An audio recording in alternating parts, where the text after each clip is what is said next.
गेल्या अनेक दिवसांपासून लोकसभा आणि विधानसभा निवडणुका एकत्र होणार अशा चर्चा होत्या। मात्र लोकसभेसंदर्भात विधानसभा निवडणुकांची शक्यता कमी आहे। लोकसभेनंतरच विधानसभेच्या निवडणुकांचं बिगुल वाजणार आहे। मुंबई महानगरपालिकेची निवडणूक 2024 मध्ये सुद्धा होण्याची शक्यता कमी आहे। त्यामुळे मुंबईकरांना नगरसेवक निवडण्याची संधी 2025 मध्ये मिळू शकते। मुंबईतील ओबीसी मोर्चासाठी ओबीसी जनमोर्चानं मुंबई पोलिसांकडे परवानगी मागितली आहे। 20 जानेवारीला ओबीसी समाजाचे विविध मागण्यांसाठी राज्यभर आंदोलन होणार आहे। मनोज जरांगे पाटलांचे 123 गावातले प्रतिनिधी मुंबईमध्ये पोहोचलेत। मुंबईतील मैदानं आणि 26 जानेवारीच्या तयारीचा आढावा यामध्ये घेतला जाईल। शिवाजी पार्क, आझाद मैदान आणि बीकेसी मैदानाची पाहणी केली जाईल। मुख्यमंत्री एकनाथ शिंदे यांनी आता लोकसभा निवडणुकीच्या प्रचाराचं रणशिंग फुंकलंय। 6 जानेवारीपासून राज्यव्यापी दौरा ते करणार आहेत। या दौऱ्यामध्ये शिवसेनेकडे असलेल्या 16 लोकसभा मतदारसंघांमध्ये एकनाथ शिंदेंच्या जाहीर सभा होणार आहेत।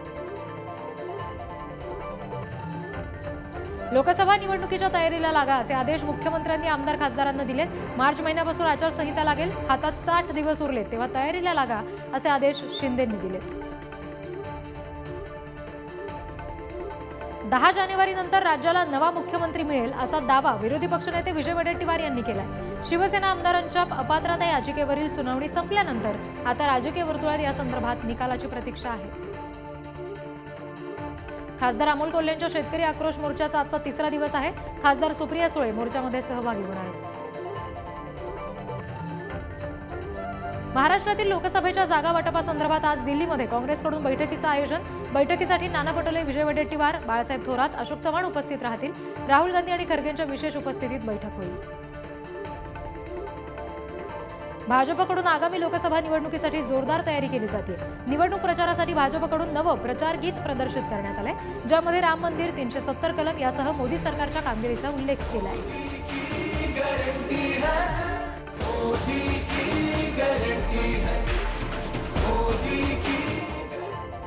भाजपमध्ये शिंदे गट विलीन करण्याची भाजपची रणनीती असल्याची चर्चा राजकीय वर्तुळात आहे। अपात्रतेचा निकाल लागल्यानंतरच या संदर्भातलं चित्र स्पष्ट होईल। राम मंदिर उद्घाटन उत्सव साजरा करण्यासाठी भाजप आणि शिवसेना यांच्यात स्पर्धा लागली आहे। फडणवीसांचा दौरा जाहीर होताच एकनाथ शिंदेंचा सुद्धा दौरा जाहीर करण्यात आलाय। निमंत्रण आलं तरी अयोध्येतील कार्यक्रमाला उद्धव ठाकरे जाणार नाहीत असे संकेत मिळतात। राम मंदिराचं उद्घाटन हा भाजपचा कार्यक्रम आहे अशी टीका ठाकरे गटाकडून होतीये। राम मंदिर उद्घाटन सोहळ्याला जाणार नाही असं स्पष्टीकरण ज्येष्ठ नेते शरद पवार यांनी दिलंय। आपल्याला अजूनही राम मंदिर प्रतिष्ठापनेचं निमंत्रण आलं नसून अशा धार्मिक कार्यक्रमांना सहसा जात नाही असं पवार म्हणाले। राम मंदिर हा आस्थेचा विषय आहे, त्यामुळे त्याचं निमंत्रण आलं नाही तर प्रभू श्रीरामाचं दर्शन घेऊन आनंदोत्सव साजरा केला पाहिजे असं मत मनसे आमदार राजू पाटील यांनी व्यक्त केलं। मोदींची हुकुमशाही रोखायला एकत्र येऊया अशा आशयाचं पत्र प्रकाश आंबेडकर यांनी उद्धव ठाकरे आणि खरगेंना लिहिलंय। महाराष्ट्रातील जनतेच्या हितासाठी विचारविनिमय करून निर्णय घेतले जावेत असंही त्यांनी म्हटलंय। वंचितचा समान वाटपाचा आग्रह ठाकरेंच्या शिवसेनेलाच अमान्य आहे असं समजतंय। लोकसभेच्या 23 जागांवर ठाकरे सेनेनं दावा केलाय। काँग्रेस नेते सुनील केदारांची वैद्यकीय तपासणी झाली, त्यानंतर नागपूर मध्यवर्ती कारागृहात त्यांची रवानगी करण्यात आली आहे। नागपूर जिल्हा बँक घोटाळ्याप्रकरणी केदार यांना 5 वर्षाची शिक्षा सुनावली आहे। लवकरच पेट्रोल आणि डिझेलच्या दरामध्ये मोठी कपात होऊ शकते। किमती 7 ते 8 रुपयांनी स्वस्त होऊ शकतात। गेल्या अनेक दिवसापासून देशभरात पेट्रोल डिझेलच्या दरात कुठलीच वाढ झालेली नाही। राज्यासह मुंबई, ठाण्यामध्ये कोरोना रुग्णांच्या संख्येत वाढ होतीये। राज्यात गुरुवारी 117 कोरोनाचे नवीन रुग्ण आढळले। नाशिकमध्ये एका रुग्णाचा मृत्यू झालाय।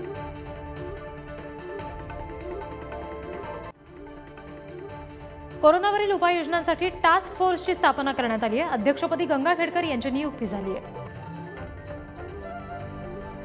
JN1च्या पार्श्वभूमीवर पुढील 10 ते 15 दिवस सतर्क रहा असं आवाहन आरोग्यमंत्री तानाजी सावंत यांनी केलंय। वाढत्या गर्दीच्या आणि नववर्षाच्या पार्श्वभूमीवर आरोग्य यंत्रणा सतर्क आहे। अमरावतीमध्ये 5 नव्या कोरोना रुग्णांची नोंद झाली आहे, ज्यातले 2 रुग्ण अमरावती शहरातले आहेत। 3 रुग्ण विभागीय संदर्भ सेवा रुग्णालयामध्ये उपचार घेत आहेत। संभाजीनगरमध्ये गुरुवारी कोरोनाचे 8 रुग्ण आढळलेत। गेल्या आठवड्यात रुग्णसंख्या 4 होती, जी आता 12 वर गेली आहे। 10 दिवसात 955 जणांची चाचणी करण्यात आली आहे.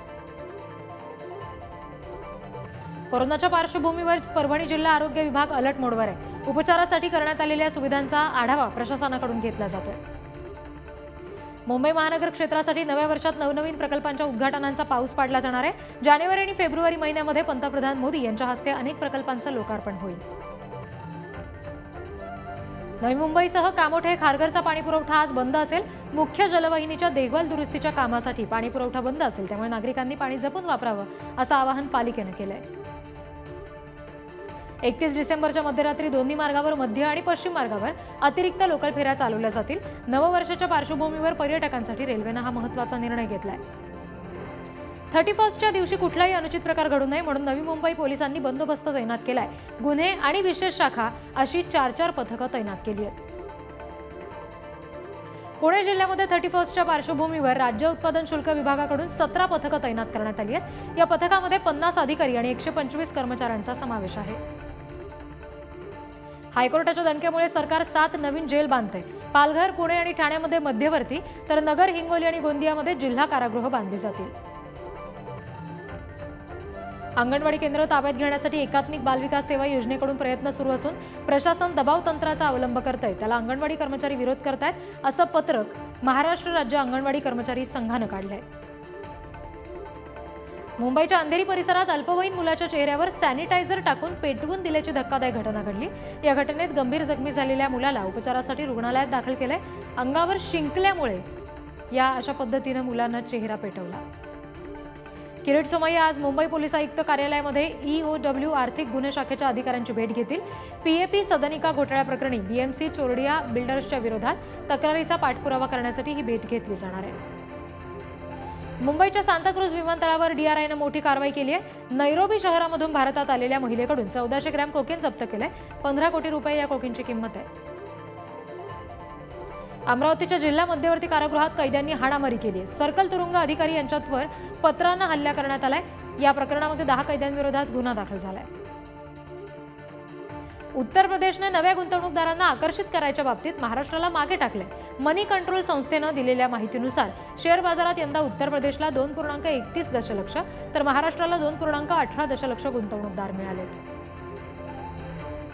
विदर्भातील सिंचन प्रकल्पांना 18,399 कोटी रुपयांची सुधारित प्रशासकीय मान्यता देण्यात आली आहे. उपमुख्यमंत्री देवेंद्र फडणवीसांनी हा निर्णय घेतलाय. खारघर आणि पनवेलमधील फुटपाथवरील अतिक्रमण महापालिकेनं हटवलंय. अनधिकृत पाणटपड्या, त्यानंतर हातगाड्या, अनधिकृत झोपड्या, वडापावची दुकानं सगळी हटवण्यात आली आहेत.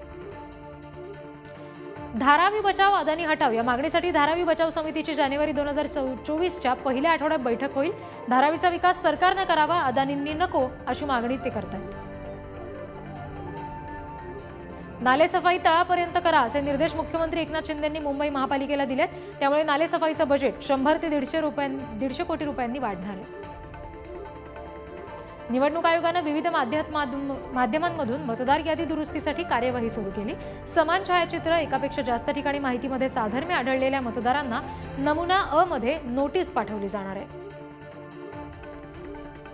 ऊर्जा क्षेत्रासाठी रोडमॅप तयार करा असे निर्देश उपमुख्यमंत्री फडणवीसांनी ऊर्जा कंपन्यांना दिल्याचं समजतंय. राज्याच्या सर्वांगीण विकासात महत्त्वाचं क्षेत्र असणाऱ्या ऊर्जा विभागाची भूमिका मोलाची असणार आहे. ठाणे जिल्हा नियोजन समितीवर विशेष निमंत्रित म्हणून अजित पवारांच्या राष्ट्रवादीचे नामदेव भगत यांची नियुक्ती झाली आहे. यापूर्वी सिडको संचालक म्हणूनही त्यांनी जबाबदारी पार पाडली आहे. म्हाडाच्या पहिल्या मास्टर लिस्टमधील सोडत गुरुवारी म्हाडा मुख्यालयात पार पडली. 265 जणांना यावेळी सदनिकांचं वितरण करण्यात आलं.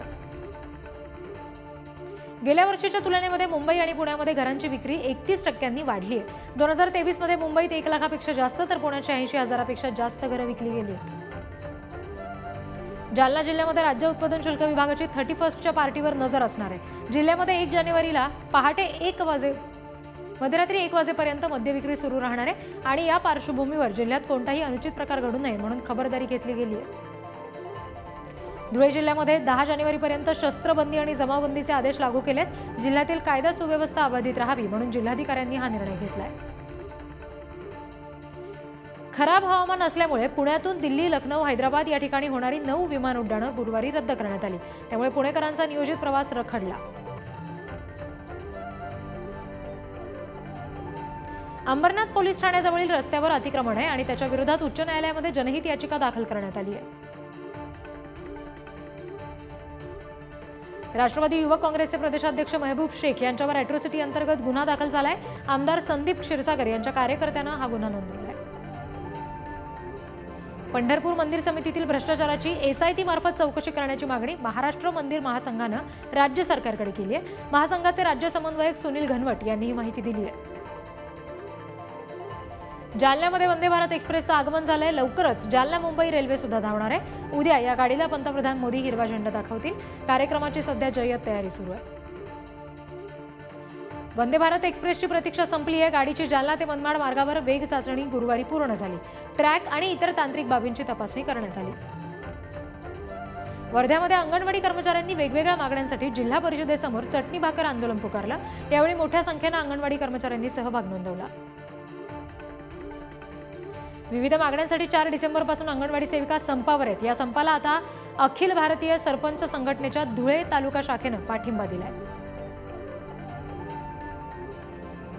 वीज चोरी रोखण्यासाठी वाशिम जिल्ह्यात आता महावितरणकडून पारंपरिक मीटर काढून स्मार्ट प्रीपेड मीटर बसवले जातील. त्याची प्रक्रिया सुरू झालेली आहे आणि प्रत्यक्ष कामाला सुद्धा सुरुवात होणार आहे. राज्यामध्ये आतापर्यंत एकूण 340.43 लाख मेट्रिक टन ऊसाचा गाळप पूर्ण झालाय. सर्वाधिक 77.21 लाख मेट्रिक टन ऊसाचा गाळप पुणे विभागात झालाय. कोकणामध्ये यंदा थंडी उशिरा सुरू झाली, त्यामुळे यंदा हापूसचा हंगाम सुद्धा लांबणार आहे. पहिल्या टप्प्यातील मोहर काही भागात बहरलाय, त्यामुळे हा आंबा फेब्रुवारीपर्यंत मिळू शकेल.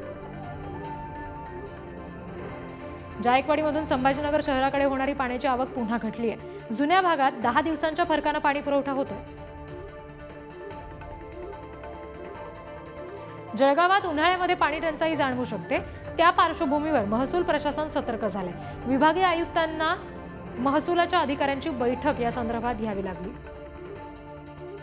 दुष्काळी बीडमध्ये कांदा उत्पादक शेतकरी अडचणीत आहेत. दर घसरले, त्यामुळे कांदा बांधावर शेतकऱ्यांना टाकून दिलाय.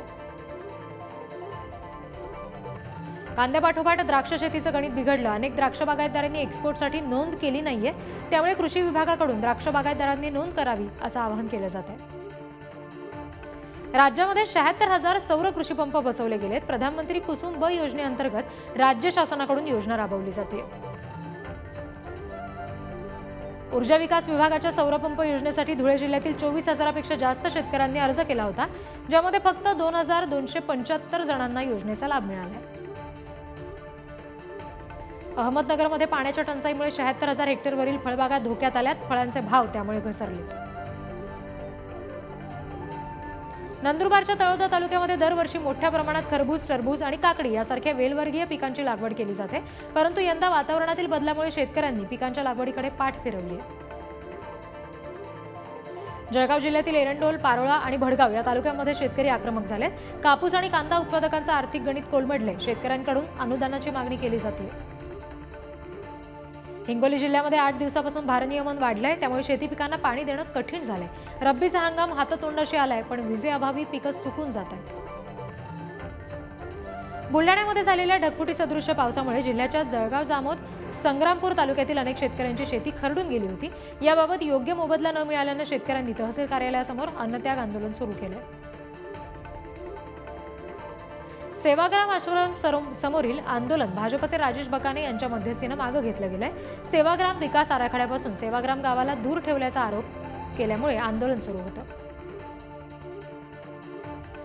डॉक्टर कुरा यांची बदली केल्यामुळे माड न संप तातडीनं मागे घेतला. जे रुग्णालयातील डॉक्टर महेंद्र कुरा हे मानसिक त्रास देत असल्याचा आरोप करत माडच्या डॉक्टरांनी गुरुवारी बेमुदत आंदोलन पुकारलं होतं. शिंदेंच्या शिवसेना अल्पसंख्याक विभागाच्या पदाधिकाऱ्यांनी खासदार श्रीकांत शिंदेंची भेट घेतली. यावेळी राज्यातील अल्पसंख्याक समाजाच्या विविध प्रश्नांवर चर्चा करण्यात आली. दरम्यान खासदार श्रीकांत शिंदेंनी सर्व पदाधिकाऱ्यांना मार्गदर्शन केलं. शिंदेंच्या शिवसेनेमध्ये सामील न झाल्यानं मला आणि माझ्या कुटुंबियांना त्रास दिला जातोय, मात्र मी डगमगणार नाही. मी ठाकरेंचा निष्ठावान कार्यकर्ता आहे. एसीबीच्या कारवाईवर ठाकरेंच्या शिवसेनेचे आमदार राजन साळवी यांनी हे वक्तव्य केलंय. नांदेडच्या लोहा कंधार मतदारसंघामध्ये शिवसेना ठाकरे गटाला मोठं खिंडार पडले. ठाकरेंच्या पक्षाचे उपजिल्हा प्रमुख बाळासाहेब पाटील कराळे यांनी शिंदेंच्या शिवसेनेत प्रवेश केलाय. बुलढाण्याच्या चिखलीमध्ये काँग्रेसला खिंडार पडले. चिखली पंचायत समितीचे माजी सभापती लक्ष्मणराव आंभोरे आणि पंचायत समितीचे माजी सदस्य राजू पाटील यांच्यासह अनेक कार्यकर्त्यांनी भाजपात प्रवेश केला.